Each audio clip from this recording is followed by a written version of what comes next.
Blog Talk Radio. Hello, everyone, and welcome to Laurie Smith on Blog Talk Radio. It is Wednesday, February the 3rd, 5:30 in the morning, Calgary, Alberta time, and I'm happy to be here. This is one child abuse survivor to another streaming live internet radio broadcast from blogtalkradio.com, and I'll be on for about 15 minutes this morning, just continuing on our topic. And we've been talking yesterday and Monday about cutting and self-injury, self-harm help, support, and treatment. And it's an article, it's some good information that I found on Help Guide, www.helpguide.org. And I just think that it's so important. There's lots of people who are suffering from this this type of issue all around the world, not just in North America. And I think that the more we know about it, the more we can educate ourselves. Really, the more we can come up with answers and maybe ways to help people that are in this situation. And because no one, the world is so full of so many horrible things right now. You don't want to hurt yourself. So this is the whole thing. I think this is so important to talk about.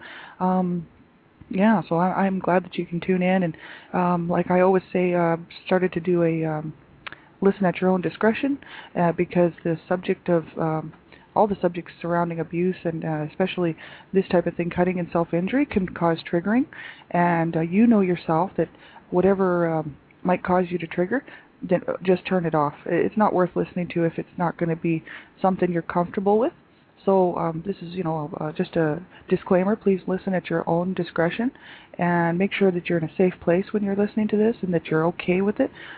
I'm okay talking about the subject of abuse and self-injury, and I lived with this, for so many years that it doesn't bother me to talk about it. But I've come a long, long way in my healing, and so I'm all about education, awareness, and prevention. So I don't mind talking about it, but you have the choice to turn this off right now.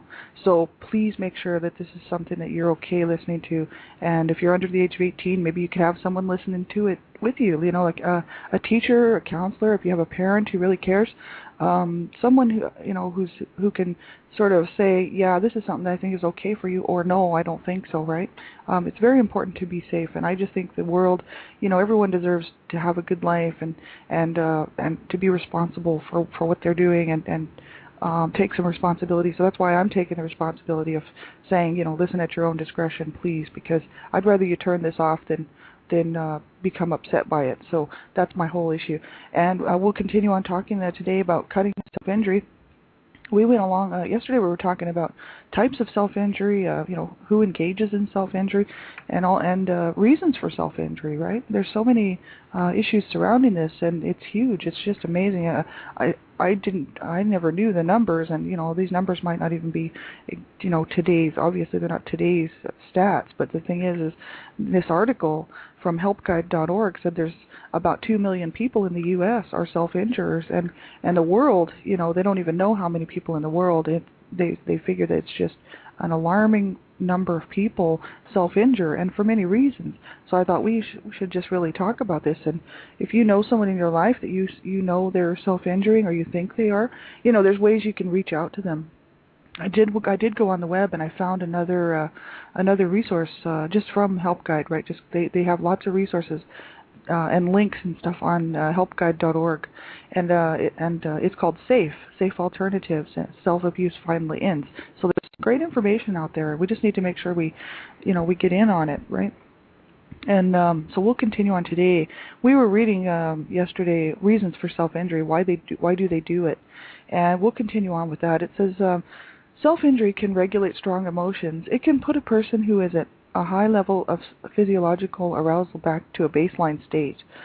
Deliberate self-harm can distract from emotional pain and stop feelings of numbness. Self-inflicted violence is a way to express things that cannot be put into words, such as displaying anger, shocking others, or seeking support and help. Now, this is why people do these things, right? They have so much pain inside that they can't express it, so they feel that by self-injuring that they can get that anger or get those emotions out, right? And really it's a cry for help a lot of times, and I know in my case it was. I was thinking about it, never did it, thank God. But so many people do follow through with it, and it's just, I think people have suffered enough. I really do. And I just, there has to be a way around this and ways to cope, and I'm sure there is. And we're going to look at those this week and maybe even next week, right? Self-injurious behavior can exert a sense of control over your body. If you feel powerless in other areas of your life, sometimes magical thinking is involved, and you may imagine that hurting yourself will prevent something worse from happening, right? This is kind of what people might think, right, by self-injuring. Also, when you hurt yourself, it influences the behaviors of others and can manipulate people into feeling guilty, make them care, or make them go away. And I mean, I thought, when I was thinking about self-injuring, I was thinking, that people would look at that and say, oh yeah, look at the pain in her heart, but actually, no one would have cared. Absolutely no one in my life would have cared at all. That's the problem. I would have done that for no reason, and I think that's what woke me up to the fact that I didn't need to self-injure, because I was just going to hurt myself, and not one person in my life would have cared. So this is what I'm saying. People, it doesn't necessarily work that way. I think it's better to reach out and get some professional help. I really do. I think that you can't make people feel a certain way about you. If they don't care, they don't care. But what you can do is find people who do care, which I have done. And I'm so thankful, I have so much support from people that I've recently come across just reaching out. But you have to reach out. I mean, no one was reaching out to me. And, even people that you would think would reach out to you weren't reaching out to me. And I think that I might have been really quite good at hiding what was going on inside my heart, and not really allowing people to see the pain that was in there, and then wondering why no one was reaching out to me. So I started reaching out, and as I did that, I found that people were reaching out to me, and all of a sudden I've got a huge support network of awesome friends who really care. And so that's what I say, it's better to get some help and get some real help and maybe some therapy and really solve the problem instead of continuing on to live in that pain, live in that misery. That's what I'm saying. That's what I'm here for. If you need some help finding resources or finding, something that information on the web or whatever that you just can't seem to find, please get a hold of me, right? It's so important. Self-punishment or self-hate may be involved. Some people who self-injure have a childhood history of physical, sexual, and emotional abuse. They may erroneously blame themselves for having been abused. They may feel that they deserved it and are now punishing themselves because of self-hatred and low self-esteem. So see, it's very, it can stem from that. I don't think it always does, but I know that, in my case, that was a lot of it. I really felt so damaged my whole life that I just thought, I'll just damage myself some more, right? And people wouldn't have cared. And that's the whole thing, right? I mean, I was already suffering from, adult survivor issues. And then if I would have done that, people would not have cared at all. So that's why I'm saying, please don't do that. Contact someone, get a hold of someone, and make sure that you have a good support network so that you don't hurt yourself. You don't deserve to suffer any more than you already have. Better to get some healing and get some help, right? And just learn that there is hope, that we can learn to cope. And there's so many people out there with great websites about coping and how they make it. And there's blogs running all the time. And, once you start, reaching out and letting people know and you find a good support network, it seems like all of a sudden you can learn how to cope because you see other people doing it. And you're like, wow, look at how they're coping. This is great, right? That's what I'm noticing myself, right? So important. And self-abuse can also be a self-soothing behavior for someone who does not have other means to calm intense emotions. Self-injury followed by tending to one's own wounds is a way to express self-care and be self-nurturing for someone who never learned how to do that in a more direct way. It's just such a harmful way. That's why I just say, please don't do it. People who self-injure have some common traits. Expressions of anger are discouraged while growing up.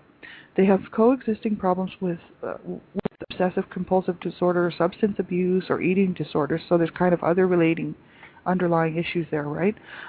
They lack the necessary skills to express strong emotions in a healthy way. And see, we can learn how to do this stuff, right? We can learn how to do these things. We don't have to hurt ourselves. Excuse me, that's the thing, right? There's other ways to go about that. We don't have to injure ourselves, and I'm so glad that I didn't. And I'm going to ask you today not to. Reach out, find a network of people. It says oftentimes there's a limited social support network. And you can find these, I'm online, I have a bunch of online networks, support groups that I belong to, and it's very therapeutic because there's people on there who know exactly where I'm at, where I've been, how I'm feeling, because they've been through similar things, right? And they always have some sort of resource that, or some sort of way to say, look, this is what I do, or instead of self-injury, I do this, right? Snap a rubber band on your wrist or something. There's all these different ideas, right, that people have that works for them, and it might work for you, and it might work for someone who you could try them anyway. It's really worth trying. And so the other article is really good. It says self-injury as an addiction, so I guess it can be a bit of a habitual addiction thing. It says becoming a habitual self-injurer is a progressive process. So I guess progressively it becomes addictive, right? And I just feel so horrible about that, because people have had enough in their life without more abuse and damage to themselves, right? The first incident of self-injury may occur by accident or after finding out about others who engage in this behavior, right? And the person has strong feelings such as anger, fear, or anxiety before an injuring event, and these feelings build, and the person has no way to express or address them directly. And then it says cutting or self-injury provides a sense of relief, then a release of mounting tension. A feeling of guilt and shame usually follows the event. The feelings of shame paradoxically lead to continual self-injurious behaviors, because then the person all of a sudden thinks, oh, I shouldn't be doing this, and because they feel so bad that they're doing it, they do it more, because they think, oh, well, now I'm just damaged, and look at me, right? That's what, that self-destructive behavior is so bad. And, I've been there. I just didn't do the self-injury, but the thing is, I was so close so many times, and then I'd feel stupid about it, and it would make me feel really bad. And the thing is there's ways to cope. Almost better to take some paper and just do the self-injury on a piece of paper. And, if you have to let out the rage, why not just let it out on something that doesn't matter, a piece of paper or something, a newspaper, just rip it to shreds or whatever you have to do, so that you can let those emotions out, but you're not injuring yourself, www.irvingstudios.com has some great coping mechanism skill building stuff on their website, all about coping. And we did go through all the coping lists, and I highly recommend that.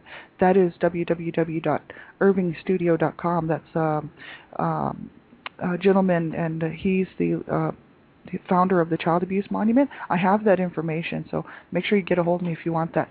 I can't remember his name right off the top of my head, but anyway, great website, and or you can just type in Child Abuse Monument too, and you can get to the same place. And really awesome information regarding how to cope. And then there's Hope to Cope blogspot.com, hope for coping with traumatic stress and stuff, right? And that's on Blogspot, right? There's all kinds of great resources, right, for people who are having a real hard time. We have about a minute left. We'll continue that information tomorrow, and same time, same place.